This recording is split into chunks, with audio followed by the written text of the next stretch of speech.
Hello friends, welcome back to English with Laddu Bhai.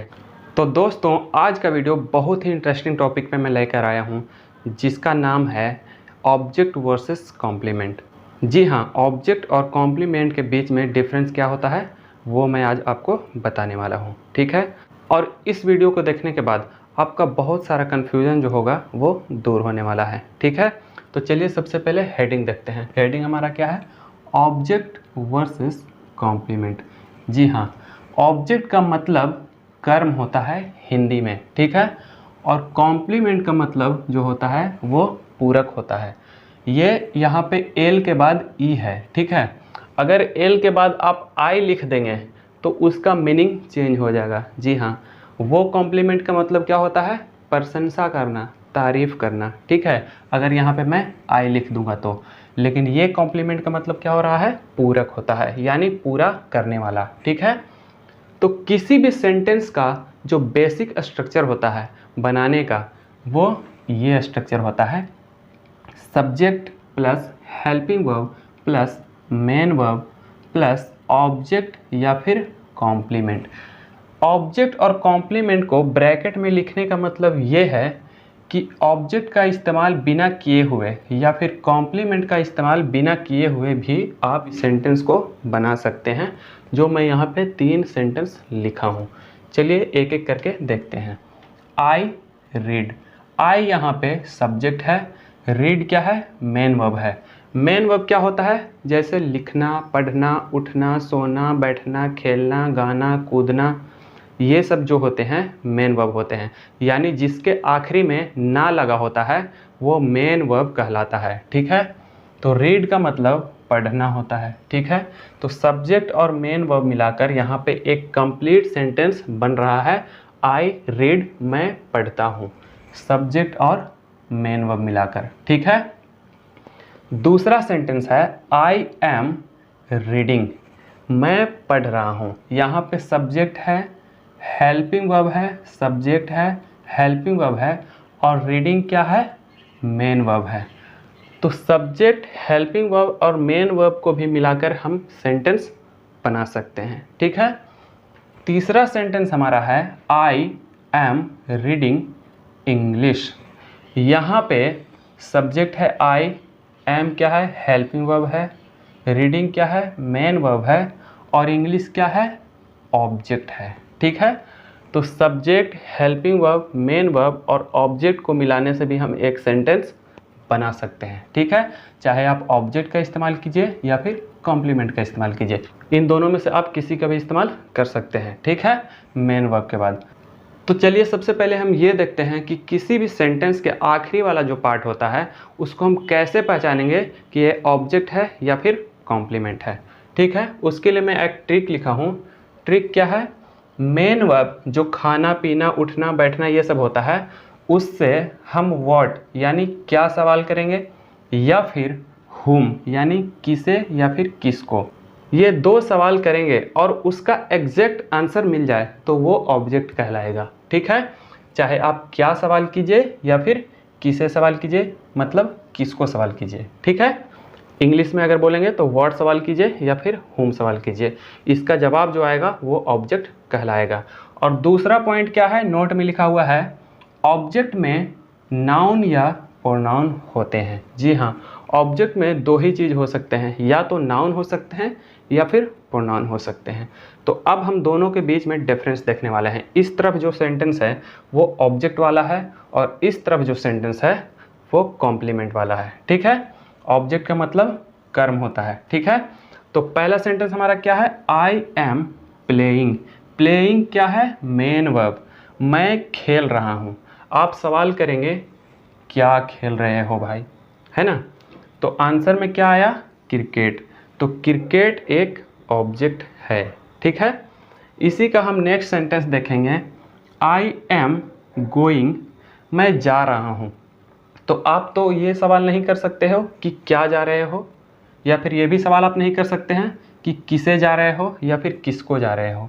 तो ये सवाल हम मेन वर्ब से नहीं कर सकते हैं कि क्या जा रहे हो या फिर किसे जा रहे हो, नहीं कर सकते हैं। तो इसलिए ये जो मुंबई है ये एक कॉम्प्लीमेंट है। मुंबई नाउन जरूर है लेकिन आंसर हमको क्या या फिर किसको का नहीं मिल रहा है, इसलिए ये मुंबई क्या है, एक कॉम्प्लीमेंट है।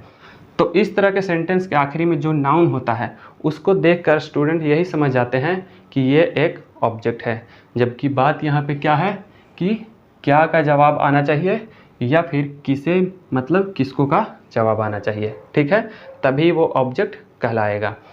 कॉम्प्लीमेंट का मतलब ही होता है पूरक, यानी पूरा करने वाला। ऑब्जेक्ट के कमी को पूरा करता है कॉम्प्लीमेंट, ठीक है। तो दूसरा सेंटेंस हमारा क्या है, ही लव्स, वह प्यार करता है। आप ये तो सवाल नहीं कर सकते हैं कि क्या प्यार करता है, आप ये सवाल ज़रूर कर सकते हैं कि किसे प्यार करता है या फिर किसको प्यार करता है। तो जवाब में क्या आएगा, यू, यानी आपको प्यार करता है। ही लव्स, लव क्या है, मेन वर्ब है, ठीक है। तो मेन वर्ब से किसे या फिर किसको सवाल करने पर यू जवाब आया। तो यू एक ऑब्जेक्ट है और यू क्या है, एक प्रोनाउन है, ये प्रोनाउन है। तो यही बात मैं बताया था कि ऑब्जेक्ट में नाउन या प्रोनाउन हो सकता है। क्रिकेट क्या है, नाउन है। नेक्स्ट सेंटेंस है, शी इज़ ब्यूटीफुल, वह सुंदर है। तो इस सेंटेंस में इज़ क्या है, मेन वर्ब तो नहीं है। तो जब मेन वर्ब है ही नहीं तो इसमें हम सवाल क्या करेंगे, सवाल नहीं करेंगे। तो ये ब्यूटीफुल जो है वो एक कॉम्प्लीमेंट है, ठीक है। और ब्यूटीफुल एक एडजेक्टिव भी है जो कि नाउन या प्रोनाउन नहीं है, ठीक है। तो इसलिए ब्यूटीफुल क्या है, एक कॉम्प्लीमेंट है। अगला एग्जाम्पल है, आई कैन टीच, मैं पढ़ा सकता हूँ। आप बोलेंगे क्या पढ़ा सकते हो, क्या पढ़ा सकते हो। तो क्या का जवाब तो नहीं मिला, किसे पढ़ा सकते हो, तो उसे पढ़ा सकता हूँ। तो उसे यानी हिम जो हुआ ये एक ऑब्जेक्ट है, ठीक है। नेक्स्ट सेंटेंस है, यू आर अ टीचर, तुम एक शिक्षक हो। तो इसमें भी मेन वर्ब नहीं है, यहाँ पे आर क्या है, हेल्पिंग वर्ब है। तो मेन वर्ब जब नहीं है तो हम सवाल कर ही नहीं सकते हैं क्या या फिर किसको, ठीक है। तो इसलिए टीचर क्या है, ये एक कॉम्प्लीमेंट है। ऑब्जेक्ट का काम कर रहा है, ऑब्जेक्ट के कमी को पूरा कर रहा है, बट ये ऑब्जेक्ट नहीं है, ये एक कॉम्प्लीमेंट है। नाउन जरूर है, टीचर एक नाउन है, ठीक है, टीचर नाउन है, लेकिन यहाँ पे हम क्या या फिर किसको सवाल नहीं कर सकते हैं, इसलिए टीचर क्या है, एक कॉम्प्लीमेंट है, ठीक है। अगला एग्जाम्पल है, आई टीच हिम, मैं किसे पढ़ाता हूँ, तो उसे पढ़ाता हूँ। किसे पढ़ाता हूँ, उसे पढ़ाता हूँ, उसे एक ऑब्जेक्ट है, ठीक है।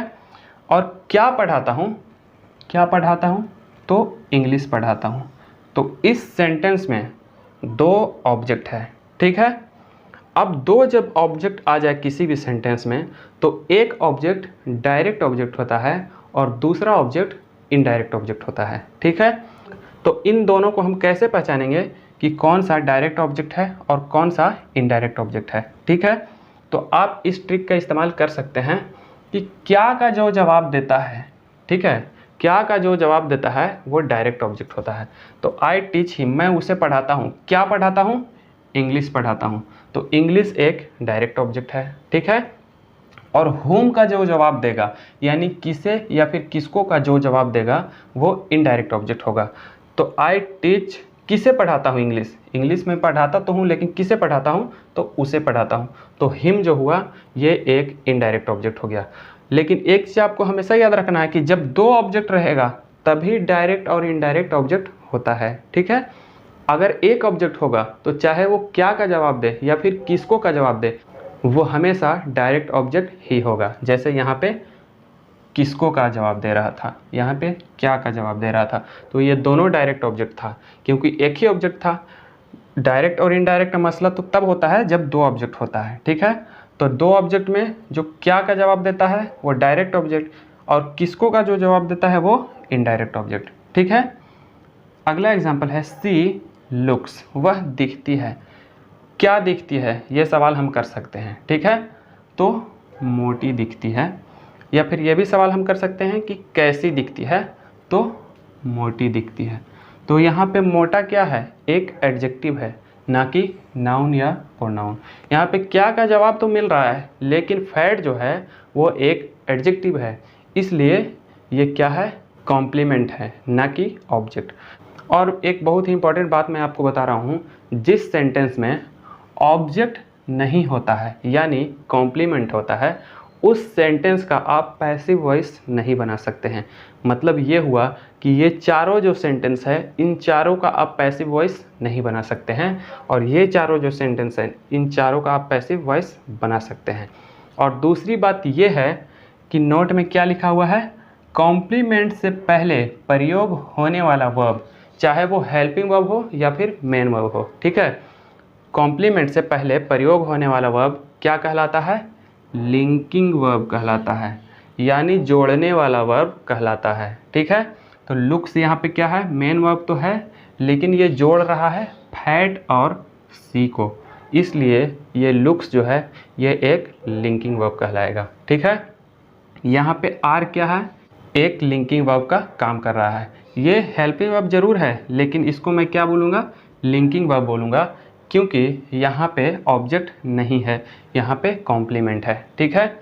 इज यहाँ पे क्या है, ये भी एक लिंकिंग वर्ब है, क्योंकि ब्यूटीफुल ऑब्जेक्ट नहीं है, ये एक कॉम्प्लीमेंट है, ठीक है।